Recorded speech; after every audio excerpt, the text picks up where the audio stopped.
మోకాల నొప్పులకు ఎటువంటి సర్జరీ లేకుండా ఎపియాన్ పెయిన్ క్లినిక్ అందిస్తున్న అత్యాధునిక చికిత్స.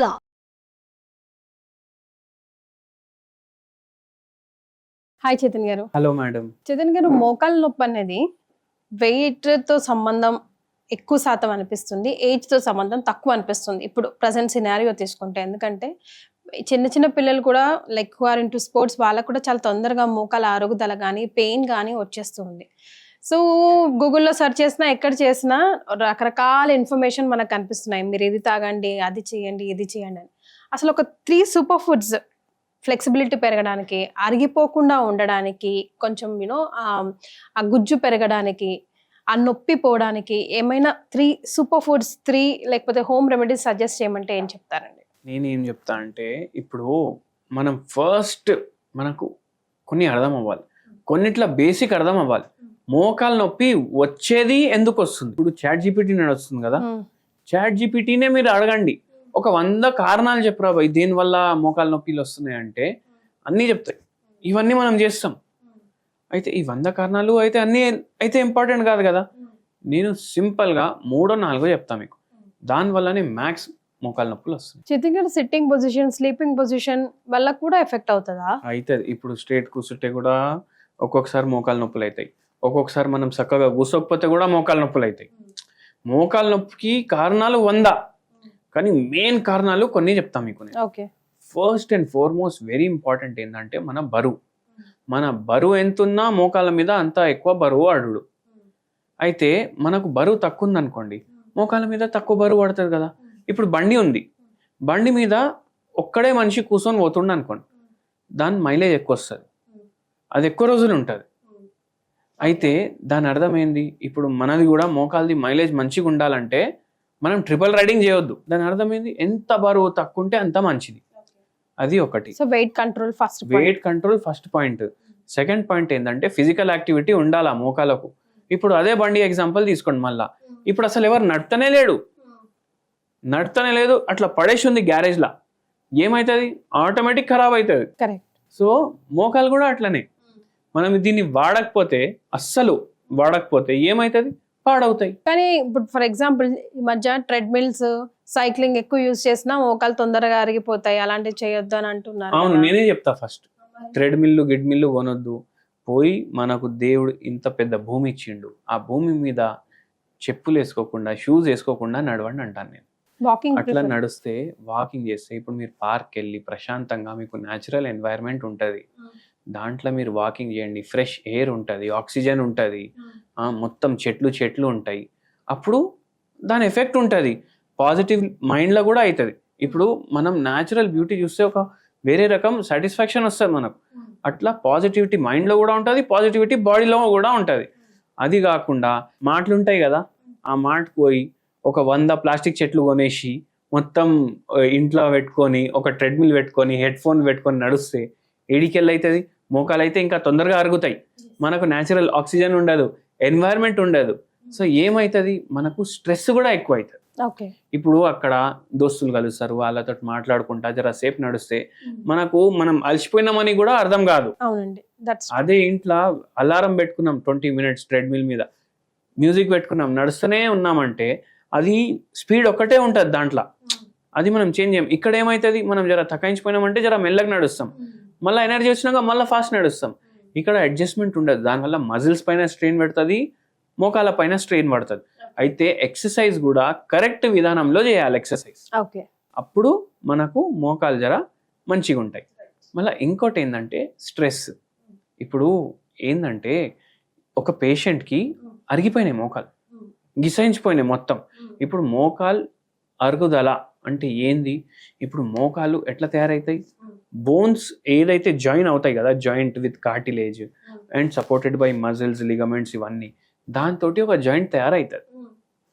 జాయింట్ని మనం హెల్దీ పెట్టుకోవాలంటే మనకు స్ట్రెస్ కూడా ఉండొద్దు. స్ట్రెస్ ఉంటే ఏమవుతుంది? నిద్ర రాదు, నిద్ర రాకపోతే ఏమవుతుంది? మనం తిన్నది సరిగా అరగదు, సరిగా అరగకపోతే ఏమవుతుంది?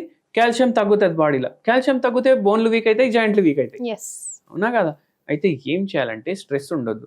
ఇప్పుడు ఈ పేషెంట్కి ఫుల్ స్ట్రెస్ ఉండే అనమాట, వాళ్ళ మిసెస్ చనిపోయారు, క్యాన్సర్ వ్యాధితో చనిపోయారు.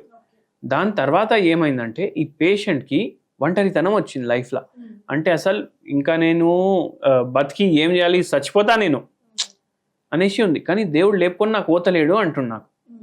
అయితే మనం అవన్నీ కన్సిడర్ చేస్తాం, ఒంటరితనాన్ని కన్సిడర్ చేస్తాం, నిద్ర రావట్లేదు కన్సిడర్ చేస్తాం, వెయిట్ ఎంత ఉంది పేషెంట్ది కన్సిడర్ చేస్తాం. అవన్నీ కన్సిడర్ చేసి పేషెంట్కి మందులు ఇస్తాం. అయితే ఆ మందులు వాడి పేషెంట్కి మళ్ళీ రివర్స్ అవుతుంది ప్రాబ్లం. అయితే ఆ పేషెంట్కి కూడా విదిన్ 5 months ఎప్పటి నుంచో ఉన్న ప్రాబ్లంలు, ఇప్పుడు 12 ఏళ్ళు అయింది వాళ్ళ వైఫ్ చనిపోయింది, అప్పటి నుంచి స్టార్ట్ అయినాయి. ఇప్పుడు ఏమో పీక్స్లో ఉండే అవన్నీ కంట్రోల్లో వచ్చేసినాయి. మెల్లగా ఏమవుతుంది అంటే కొద్ది వరకు గుజ్జు కూడా రిపేర్ చేయడానికి హెల్ప్ చేస్తుంది హోమియోపతి. గుజ్జు కూడా రిపేర్ అవుతుంది హోమియోపతి తోటి. మళ్ళీ దాని తర్వాత ఏంటంటే డిఫార్మ్డ్ బోన్స్ కూడా రిపేర్ అవుతాయి. సో ఆ పేషెంట్కి కూడా అట్లనే రిపేర్ అయింది. అయితే ఇంకోటి వెరీ ఇంపార్టెంట్ ఏంటంటే నేనేమంటాను, కొన్ని ఫాలో చేయండి. అవి ఫాలో చేయడం వల్ల మనకు 3 చెప్తాను నేను మీకు. హోమ్ రెమెడీలు అనుకోండి, మీరు 3 హోమ్ రెమెడీలు చెప్తా. ఈ 3 హోమ్ రెమెడీలు మీరు రెగ్యులర్ చేసిర్రు అనుకోండి, మీకు మోకాల నొప్పి, మోకాల సమస్య, ఆస్టియో ఆర్థరైటిస్, రుమటాయిడ్ ఆర్థరైటిస్, ఇవన్నిట్లో మంచి మార్పు కనిపిస్తుంది. ఫస్ట్ ఏంటంటే మీరు ఛాయ్ తాగే బదులు ఏం చేయండి అంటే, మీరు ఇట్లా ఇప్పుడు నేను చెప్పిన కదా పార్క్లలో వెళ్ళండి, వాకింగ్ చేయండి, రోడ్ల మీద వాకింగ్ చేయండి. అక్కడ మీకు ఏదో ఒక మూలకి ఒక చెట్టు కనిపిస్తుంది. ఆ చెట్టు ఏంటంటే పారిజాత చెట్టు. దాని ఆకులు తీసుకోండి, అది మీరు కషాయం తయారు చేసుకోండి, అది వాటర్లో బాయిల్ చేసి. పారిజాతం ఆకుల కషాయం తయారు చేసుకుంటే డైలీ మీరు ఫిల్టర్ చేసుకొని అది మీరు తాగండి మార్నింగ్ టైం. మార్నింగ్ అది చేయండి.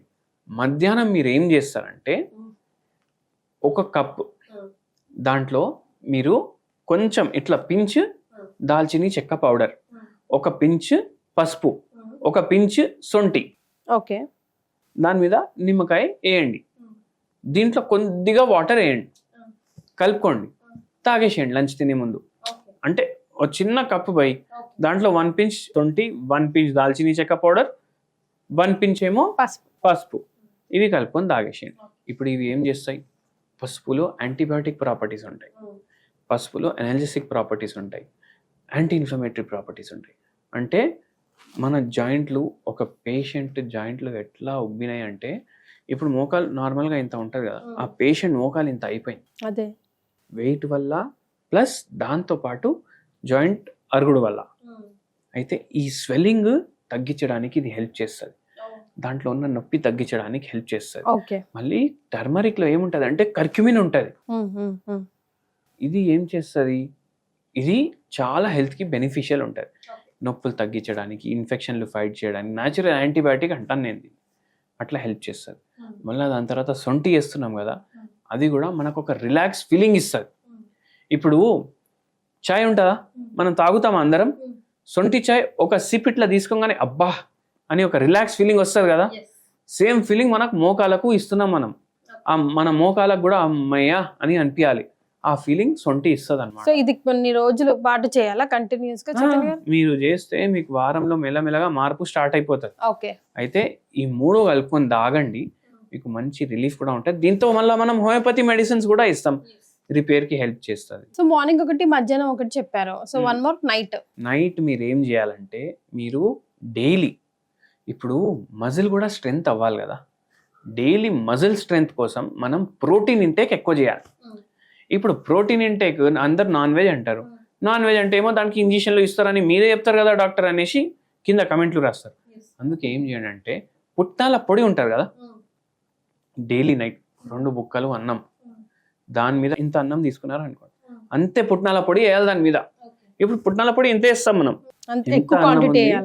వేయండి, వేసి దాని మీద నెయ్యి వేయండి. మీరు ఇంకోటి మైండ్లో ఏం పెట్టుకోండి అంటే, పొడిలు మనం ఇంట్లో చేసుకుంటాం కదా, ఉప్పు మన ప్రకారం వేస్తాం, బయటికి వెళ్ళి మనం తీసుకొస్తే అది టేస్ట్ బాగుంది కదా అని అనిపిస్తుంది కదా, నిల్వ కోసం ఎక్కువ వేస్తారు, ఉప్పు ఎక్కువ వేస్తారు. అయితే ఉప్పు జర తక్కువ వేసుకోండి, పుట్నాల పొడి మంచిగా వేసుకోండి, దాంట్లో ఆవు నెయ్యి వేసి తినండి నైట్ టైం. దీంట్లో మీకు ప్రోటీన్ ఇంటెక్ కూడా పోతుంది మంచిగా, జర మజిల్స్ కూడా గట్టిగా ఉండడానికి అవుతుంది, మన జాయింట్ స్ట్రెంథింగ్ కోసం కూడా హెల్ప్ అవుతుంది. కానీ ఈ మధ్య కాలంలో ప్రోటీన్ అంత ప్రోటీన్ షేక్స్ అని, ప్రోటీన్ ఇంటేక్ అని, ప్రోటీన్ అని, డైట్స్ అన్ని ప్రోటీన్ బేస్డ్ గా వస్తున్నాయి. బీయింగ్ అన్ ఇండియన్స్ అంత ఈ అట్మాస్ఫియర్ కి, ఎన్విరాన్మెంట్ కి అంత అవసరం లేదు అని అంటున్నారు. అంటే ఈ రెమెడీ జస్ట్ పుట్నాల పొడి కానివ్వండి, ఇన్ జనరల్ గా టాపిక్ వచ్చింది కాబట్టి అడుగుతున్నాను చైతన్య గారు, డూ యూ సపోర్ట్ దట్? లేదండి, ఏదన్నా ఫుడ్ న్యాచురల్ ఉంటేనే.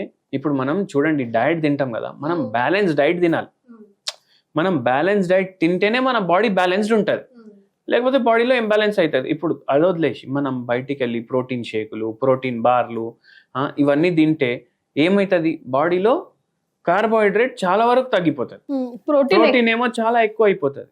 అప్పుడు కిడ్నీల మీద కూడా ప్రభావం పడుతుంది. కరెక్ట్. అందుకే ఏం చేయాలంటే మీరు న్యాచురల్ తీసుకోండి, ఏది తీసుకున్నా దాంతో మీకు ప్రాబ్లం అవ్వదు. రైట్. సో మోకాల్లో గుజ్జు పెరగాలన్నా, ఫ్లెక్సిబిలిటీ పెరగాలన్నా, ప్రాబ్లం పెయిన్ ఉన్నా, ఎలాంటి ప్రాబ్లం ఉన్నా చైతన్య గారు చెప్పిన ఈ simple 3 home remedies, of course with the support of homeopathy కూడా చేసి చూడండి.